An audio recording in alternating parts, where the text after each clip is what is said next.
Hi friends welcome to संध्या कुटी channel इनकी நம்ம சேனல் மூலமா ஒரு சூப்பரான எண்ணெய் கத்திரிக்காய் குழம்பு தாங்க பார்க்க போறோம். இதுக்கு முன்னாடி நிறைய வெரைட்டியான எண்ணெய் கத்திரிக்காய் குழம்பு நம்ம அப்லோட் பண்ணியிருக்கோம்.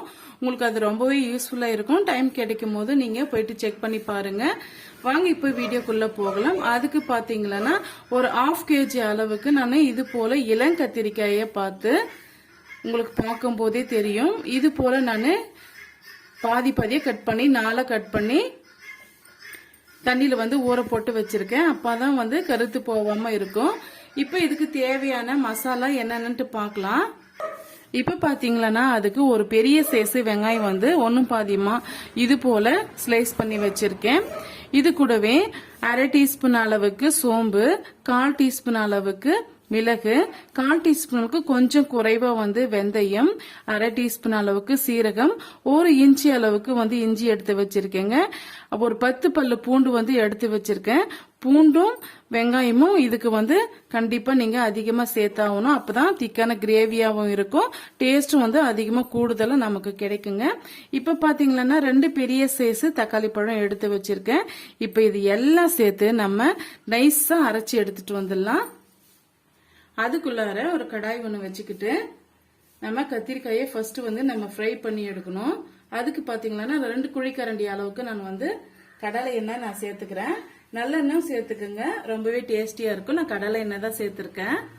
பாருங்க எண்ணெய் நல்லா காஞ்சி வந்துடுச்சு. இந்த ஸ்டேஜ்ல நம்ம தண்ணி எல்லாம் வடிகட்டிட்டு கத்திரிக்காயை சேர்த்துக்கலாம்.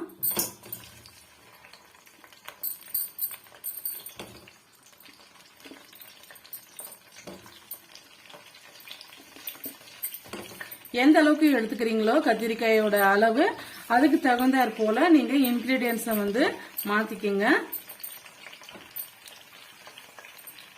ஒருவேளை நீங்க 1/4 கிலோ அளவுக்கு கத்திரிக்காய் எடுத்துக்கிட்டீங்கன்னா நான் ஒரு பெரிய சைஸ் வெங்காயம்ன்றது மீடியம் சைஸ் வெங்காயமா நீங்க எடுத்துக்கோங்க. அது போல இன்கிரீடியன்ஸ் மாத்தி செஞ்சீங்கன்னா ஒரு சூப்பரான பர்ஃபெக்டான எண்ணெய் கத்திரிக்காய் குழம்பு கிடைக்கும். இப்போ நம்ம எண்ணெயில கத்திரிக்காயை சேர்த்துக்கிட்டோம். இப்போ நம்ம இது கிளறி கொடுத்துக்கலாம். நம்ம சேர்த்திருக்க கத்திரிக்காயோட கலர் நல்லா சேஞ்ச் ஆயிட்டு வரணுங்க. இடையிடையே இது போல மிக்ஸ் பண்ணி கொடுத்துட்டே இருந்தீங்கன்னா ஒரே ஈவனா எல்லா சைடும் கத்திரிக்காய் நல்லாவே வெந்து வரும். பாருங்க இந்த அளவுக்கு வதங்கி வந்த உடனே நம்ம எடுத்துடலாம். தோல் கத்திரிக்காய் மேல இருந்து நல்லா பிரிஞ்சு வரும். அந்த ஸ்டேஜ்ல தான் நம்ம எடுக்கணும். இது கிட்டத்தட்ட இது நல்லா வதங்கி வர்றதுக்கு ஒரு 5 நிமிஷத்துக்கு டைம் எடுக்குங்க. இப்ப நம்ம ஒரு பிளேட்டுக்கு மாத்திக்கலாம். இப்ப அதே எண்ணெயில பாத்தீங்கன்னா 1/2 டீஸ்பூன் அளவுக்கு கடுகு சேர்த்துக்கலாம். 1/4 டீஸ்பூன் அளவுக்கு சோம்பு. இது நல்லா பொரிஞ்சு வரட்டும். பாருங்க நல்லா பொரிஞ்சு வந்துடுச்சு. இந்த ஸ்டேஜ்ல நம்ம கருவேப்பிலை, ஃப்ரெஷ்ஷான கருவேப்பிலையை ஆட் பண்ணிக்கோங்க. பாருங்க நல்லா பொரிஞ்சு வந்துடுச்சு. இந்த ஸ்டேஜ்ல வெங்காயம், பூண்டு, தக்காளி பழம்லாம் அரைச்சி எடுத்துட்டு வந்த பேஸ்ட்டை இதோட சேர்த்துடலாம். பாருங்க ஓரளவுக்கு கொதிச்சு வந்த பிறகு தேவையான அளவுக்கு நம்ம மிளகாய் தூள் சேர்த்துக்கலாம். நான் 1/4 டீஸ்பூன் அளவுக்கு குழம்பு மிளகாய் தூள் தாங்க சேர்க்கிறேன். இது கூடவே தனியா தூள் சேர்த்துக்கலாம்.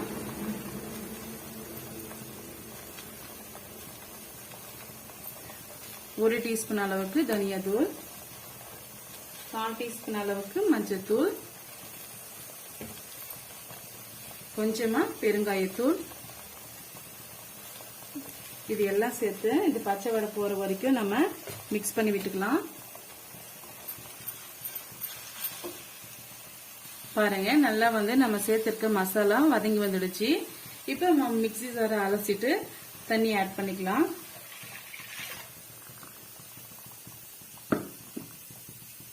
உங்களுக்கு குழம்போட திக்னஸ் எந்த அளவுக்கு வேணுமோ அந்த அளவுக்கு நீங்க தண்ணியை சேர்த்துக்குங்க.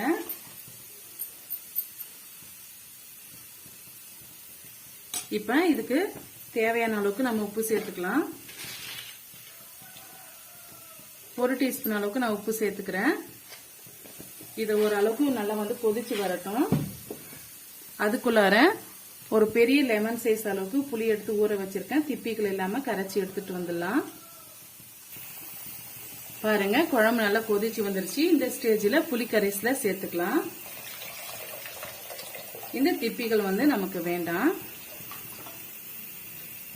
திரும்பவும் ஒரு 3 நிமிஷத்துக்கு நல்லா மிக்ஸ் பண்ணி விட்டு கொதிக்க விட்டுக்கலாங்க. பாருங்க புளி சேர்த்து ஒரு 3 நிமிஷம் ஆயிடுச்சு.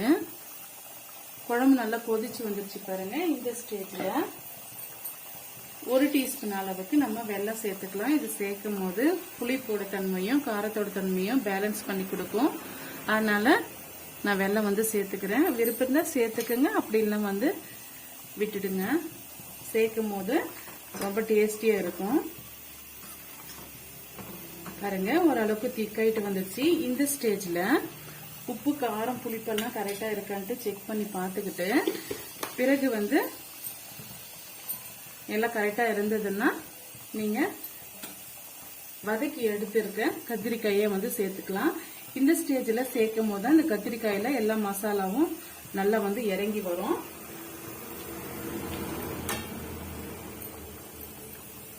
சேர்த்துட்டு மீடியமான ஃப்ளேம்ல வச்சு ஒரு 5 நிமிஷத்துக்கு அப்படியே நம்ம விட்டுடலாங்க. இடையிடையே வந்து கிளறி கொடுத்துக்குங்க. ஒரு 5 நிமிஷம் கழிச்சு நம்ம பார்க்கலாம். பாருங்க 5 நிமிஷம் ஆயிடுச்சு. இப்போ ஓபன் பண்ணி பார்க்கலாம். சூப்பராவே குழம்பு வந்து கொதிச்சு வந்துருச்சு. இந்த ஸ்டேஜ்ல கொஞ்சமா கொத்தமல்லி இலையை போட்டு நம்ம சர்வ் பண்ணிக்கலாம். ரொம்பவே டேஸ்டியான எண்ணெய் கத்திரிக்காய் குழம்பு வந்து ரெடி ஆயிடுச்சுங்க.